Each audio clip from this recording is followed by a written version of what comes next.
Et si je vous disais que ce qui sort de votre bouche a plus de pouvoir sur votre vie que tout ce que vous faites de vos mains? Que vos paroles sont comme des graines qui créent votre réalité, et que ce que vous mangez peut construire ou détruire votre avenir. Est-ce que vous continueriez à parler sans réfléchir? À manger sans mesurer les conséquences? Dans cette vidéo, je vais vous révéler comment apprendre à contrôler votre bouche peut transformer littéralement votre destinée. Ce que je vais vous dire est simple, mais radical. Et si vous appliquez ne serait-ce qu'un seul de ces principes, votre vie ne sera plus jamais la même. Installez-vous, prenez de quoi noter, et préparez-vous à remettre en question tout ce que vous croyez savoir sur vous-même. La bouche est un outil double. Elle est à la fois une porte d'entrée et une porte de sortie. Ce que vous laissez entrer, la nourriture, affecte votre santé physique. Ce que vous laissez sortir, les paroles, façonnent votre monde intérieur et extérieur. Les paroles créent des mondes. Chaque mot que vous prononcez a une vibration. Les mots blessent, élèvent, construisent ou détruisent. Des guerres ont commencé à cause d'un discours. Des relations se sont effondrées à cause d'une parole non maîtrisée. Des destins ont été brisés par une critique lancée trop vite. Mais des vies entières ont aussi été changées par une parole d'encouragement, un conseil, ou une simple phrase dite au bon moment. La bouche est une arme. Et tout comme on apprend à manier une arme avec prudence, il faut apprendre à maîtriser sa parole. Pourquoi? Parce que vos mots vous suivent. Ils façonnent votre image. Ils construisent ou détruisent vos opportunités. Ils influencent votre entourage, vos enfants, vos partenaires, vos collègues, et surtout, vous-même. Quand vous parlez, vous entendez aussi ce que vous dites. Cela veut dire que chaque parole que vous prononcez agit comme une programmation sur votre subconscient. Je suis nul. Vous programmez votre cerveau à échouer. Je ne vais jamais y arriver. Vous créez un blocage interne. Mais si vous changez votre vocabulaire, vous changez votre mentalité. Je suis en apprentissage. Je vais trouver une solution. Je mérite le meilleur. Les grands leaders, les visionnaires, les personnes à succès, ont un discours intérieur puissant. Pas parce qu'ils mentent à eux-mêmes, mais parce qu'ils savent que ce qu'ils disent devient une prophétie. Le deuxième usage de la bouche, c'est de manger. Mais ici aussi, nous avons perdu le contrôle. Aujourd'hui, on mange pour se consoler, pour s'occuper, pour fuir une émotion.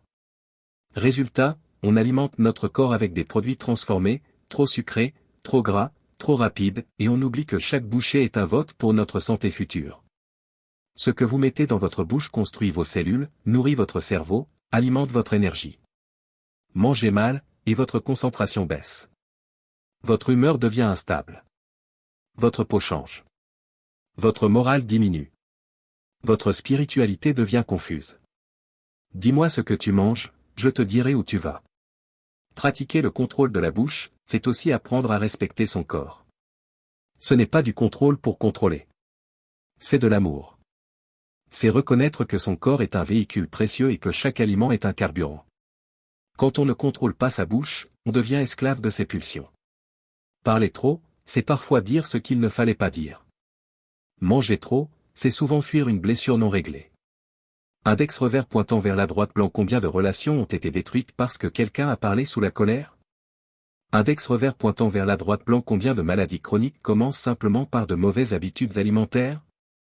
Ne pas contrôler sa bouche, c'est abandonner la maîtrise de sa vie. C'est vivre sous l'influence de l'instant, de l'émotion, de l'envie. C'est perdre sa souveraineté. Le vrai contrôle de la bouche commence par le silence intérieur. Apprendre à écouter avant de parler. Apprendre à sentir la faim réelle avant de manger. C'est une forme d'intelligence émotionnelle, reconnaître que toute parole ne mérite pas d'être prononcée, et que toute envie ne mérite pas d'être satisfaite. Le silence est puissant. Il permet d'observer, de réfléchir, de comprendre. Parfois, ce que vous ne dites pas est plus fort que ce que vous auriez pu dire. Le silence précède la parole de sagesse. Le calme précède le choix juste. Voici quelques règles de base pour reprendre le pouvoir sur votre bouche. Parlez moins, mais mieux. Ne parlez pas pour remplir un vide. Parlez pour élever. Évitez les paroles négatives. Critique, jugement, plainte n'apportent rien de bon. Utilisez la parole pour bénir. Encourager. Féliciter.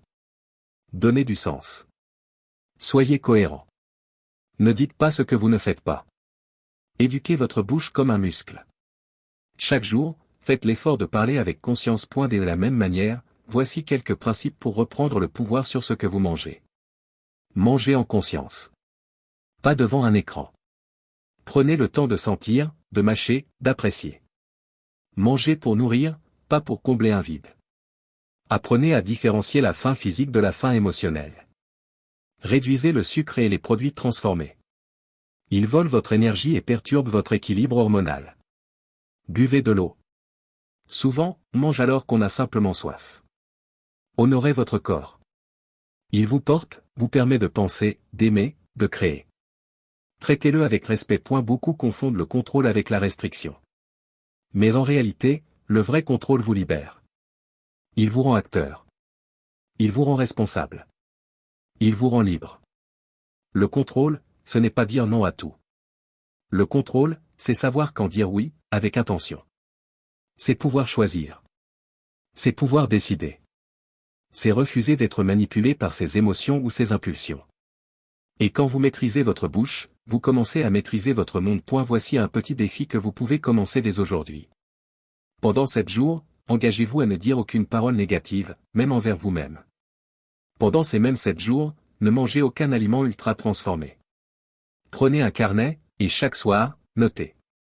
Une parole que vous auriez voulu ne pas dire. Une parole que vous avez dite et qui a fait du bien. Une envie alimentaire que vous avez réussi à maîtriser. Une gratitude envers votre corps. C'est simple. Mais si vous le faites sérieusement, vous verrez une transformation profonde en une semaine. Ce n'est pas un hasard si dans presque toutes les grandes sagesses spirituelles, la bouche est considérée comme sacrée. Elle bénit. Elle maudit. Elle nourrit. Elle détruit. Elle révèle l'état du cœur. Aujourd'hui, je vous invite à reprendre le contrôle de cet instrument puissant. Non pas pour devenir rigide, mais pour devenir libre. Pour créer un monde à la hauteur de vos valeurs, de vos rêves, de votre paix intérieure. Celui qui garde sa bouche garde son âme. Merci d'avoir regardé jusqu'ici. Si ce message vous a parlé, partagez-le avec quelqu'un qui en a besoin. Abonnez-vous pour d'autres vidéos de transformation personnelle. Et surtout, n'oubliez jamais, la maîtrise de soi commence par ce que vous laissez sortir, et ce que vous laissez entrer.